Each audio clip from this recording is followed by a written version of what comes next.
कुछ साल पहले एक टस्क हंटर साइबेरिया की पुरानी गुफाओं से गुजर रहा था। तभी उसे एक बहुत छोटी सी पुरानी गुफा दिखाई दी। जब ये हंटर उस गुफा के अंदर गया तो उसे वहाँ एक शेर के बच्चे की डेड बॉडी दिखाई दी। इस डेड बॉडी पर वैज्ञानिकों ने रिसर्च की तो उन्हें जो नतीजे मिले वो काफी चौंकाने वाले थे। इस डेड बॉडी को लेकर वैज्ञानिकों को पता चला कि शेर के बच्चे की ये डेड बॉडी 28,000 साल पुरानी थी और इस पर किसी भी तरह के कोई केमिकल का इस्तेमाल नहीं किया गया था। इस डेड बॉडी को लेकर वैज्ञानिकों ने दावा किया कि ये एक ऐसे बिग कैट की डेड बॉडी है जिसकी प्रजाति अब विलुप्त हो चुकी है, क्योंकि ये डेड बॉडी जमीन के नीचे ऐसी गुफा में पाई गई जिसका तापमान लगभग 0 डिग्री सेल्सियस से भी कम रहता है। इसलिए ये इतने हजार सालों बाद भी पूरी तरह सुरक्षित थी। वैज्ञानिकों ने खुलासा किया है कि इस शावक की मौत करीब 28,000 साल पहले हुई थी। रिपोर्ट्स के मुताबिक शावक की मूंछ भी बरकरार है। इसे परमाफ्रॉस्ट में संरक्षित किया गया था, जो जमीन पर या उसके नीचे ऐसी सतह होती है जहाँ का तापमान लगातार 0 डिग्री सेल्सियस से कम रहता है। वैज्ञानिकों ने इस बिग कैट को स्पार्टा नाम दिया और उन्होंने अपनी रिसर्च में ये बात भी कही कि जब इस बच्चे की डेथ हुई थी तब उस वक्त शायद इसकी एज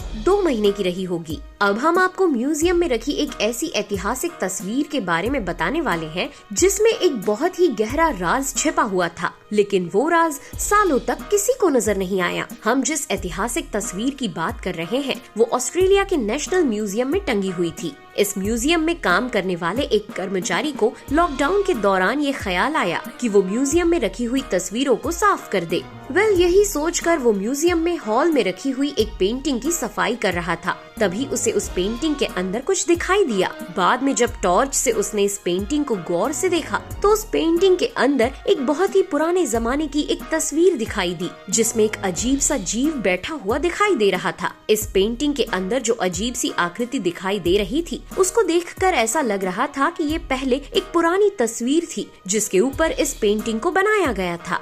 आपको ये भी बता दे कि वो पेंटिंग 100 साल पुरानी थी। दोस्तों, आपने टाइटैनिक जहाज के बारे में तो सुना ही होगा, जो आज से करीब 110 साल पहले समुद्र में डूब गया था। पर आज हम आपको किसी डूबे हुए जहाज के बारे में नहीं, बल्कि डूबी हुई एक पुरानी कार के बारे में बताने वाले हैं। 1934 में फेमस फ्रेंच रेसर रेनी डेफ्रस एक पोकर गेम में हार गया।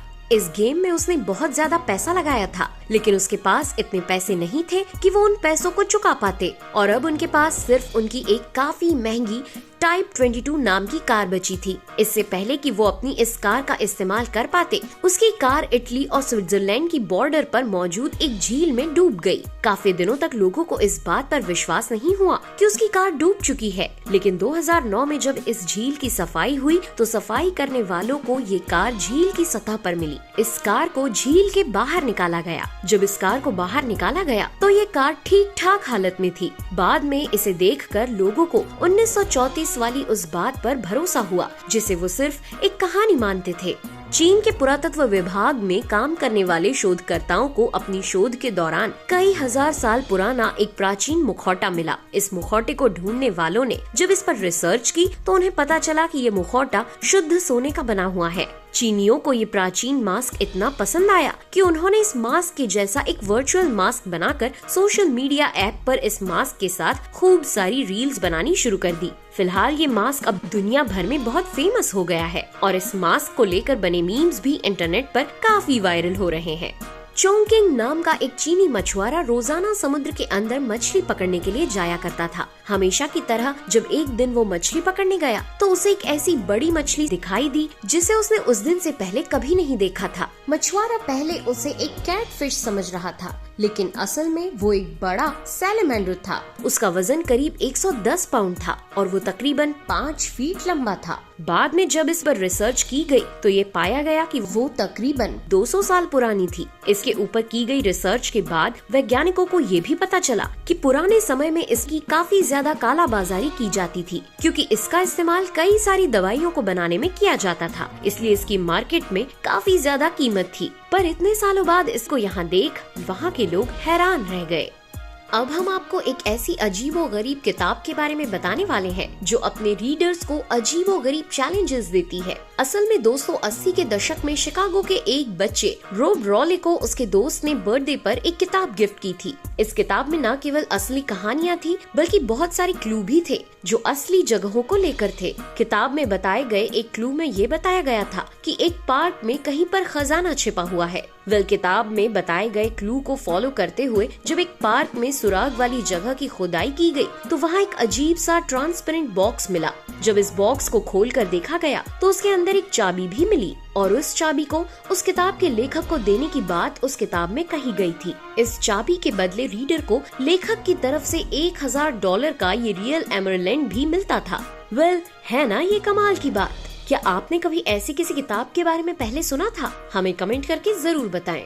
दोस्तों अब हम आपको एक ऐसा लोकोमोटिव दिखाने वाले हैं जो करीब 100 सालों तक कीचड़ के अंदर दबा रहा था। जी हाँ, न्यूजीलैंड में एक 100 साल पुराना कीचड़ से सना हुआ लोकोमोटिव पाया गया है। ये लोकोमोटिव 1885 में खराब हो गया था और इसलिए इसे रेल की पटरियों पर एक जगह पर छोड़ दिया गया था। इस लोकोमोटिव को लेकर ऐसा भी माना जाता है कि इसका इस्तेमाल फर्स्ट वर्ल्ड वॉर के दौरान किया गया था और इसने अपना काम बखूबी निभाया था। बाद में जब ये खराब हो गया तो इसे ऐसे ही लावारिस छोड़ दिया गया, जिसकी वजह से ये कई सालों तक कीचड़ के अंदर दबा रहा।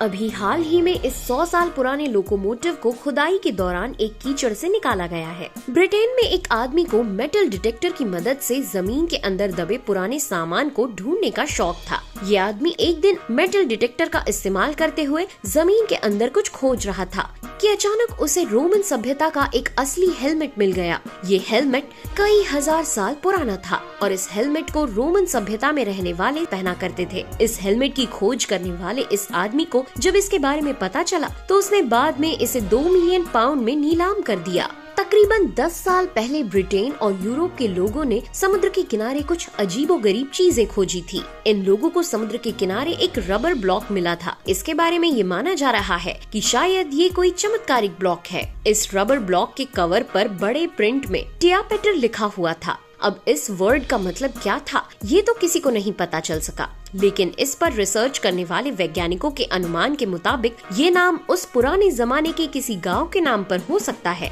असल में जहां ये रबर का ब्लॉक मिला था वहां पहले रबर की काफी फैक्ट्रीज हुआ करती थी। तो दोस्तों ये थी मॉडर्न टाइम की कुछ ऐसी खोजें जिनमें कई पुराने जमाने की चीजों के बारे में हमें पता चला। आपको हमारा आज का ये वीडियो कैसा लगा कमेंट करके जरूर बताएं। वीडियो पसंद आया हो तो इसे लाइक करें और अपने दोस्तों के साथ शेयर करें। अगर आप हमारी चैनल अद्भुत मिस्ट्री पर नए हैं तो इसे सब्सक्राइब कर बेल आइकन जरूर दबाएं। फिर मिलेंगे अगले वीडियो में नए टॉपिक के साथ। तब तक के लिए हमें दे आज्ञा। नमस्कार।